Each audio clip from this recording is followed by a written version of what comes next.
These are pictures of pachinko games played predominantly in Japan. A little ball flies up, may go to the left or right, bouncing off each peg, and then keeps going left or right, downward, either winning or not. And you might think, well, the probability each bouncing against each post might be random 50-50, and it turns out that's not the case. They have guys that come in and adjust the posts so that the advantage goes to guess who. Well, let's take this a little more abstract theoretically by, say, doing maybe first an Excel program where we're just going to add the amount from the previous cell to the left and right and just keep on going. And because it's left and right, they call it binomial. And you look at the values, and we start off with 1, and then there's 2, and then 4, and 8. But look at that center. It's accumulating, and we can see a shape, and that's better done with a simulation. So I wrote this program which simulates maybe an unbounded pachinko game, or more properly a binomial distribution, and it moves either to the left or to the right, randomly.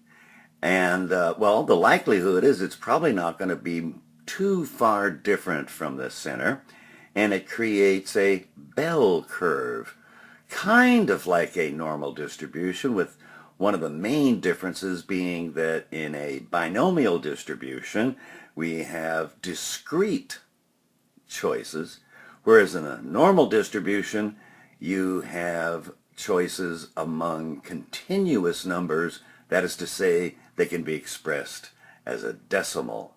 Sure enough, see the central tendency. And let's contrast this to a normal distribution. A normal distribution has, well, some standard deviations. One standard deviation, here shown in green, to the left and the right of the center, well, that covers about 2/3 the cases. The second standard deviation, here shown in red, covers about 95% of the cases to above and below, left and right of the mean. And those little orange areas are beyond 2 standard deviations, so you'd have something like about 2.5% to the left or above, 2.5% to the right and below, and that's called a normal distribution. Notice it's symmetrical. We'll talk about that in another video. So there might be an occasion in an Excel program that you might create some uniform distributions, and that's between 0 and 1, and each number is equally likely. But sometimes you might want to create a normal distribution, like the shape we just saw, and they do have some utilities. There's a norm.dist and a norm.s.dist for a normal distribution where you specify the mean and the standard deviation. And the version with the S is a standard normal, which means the mean is 0 and the standard deviation is 1. And one can easily convert between the two, where in a standard normal distribution, again, mean 1, standard deviation 0, with the raw data, you subtract the mean and then divide by its standard deviation. Here's the problem.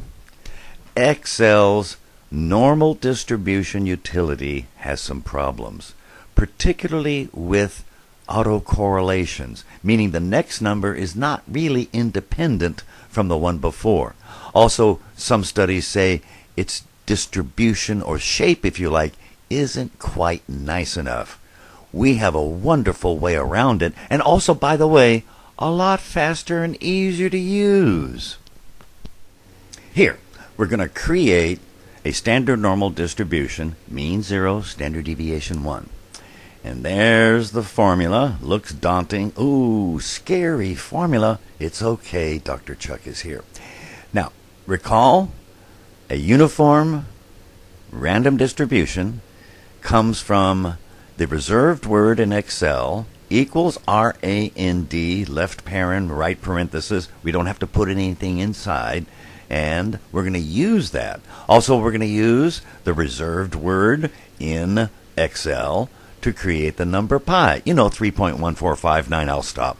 And that's just equals pi, left and right parentheses, because again, we don't have to put anything in. So, to create in each and every cell in Excel a normal random number, you just type the following in there, and you can follow along if you like with the formula up above, but you'll just type the equal sign, equals -2 times ln, that's a natural log. There's that uniform random number. The left and right hand parentheses are equal, raised to the half power square root, times the sign of 2 times our pi, and then times another uniform random number. The left and right hand parentheses are equal. Bam, we're done.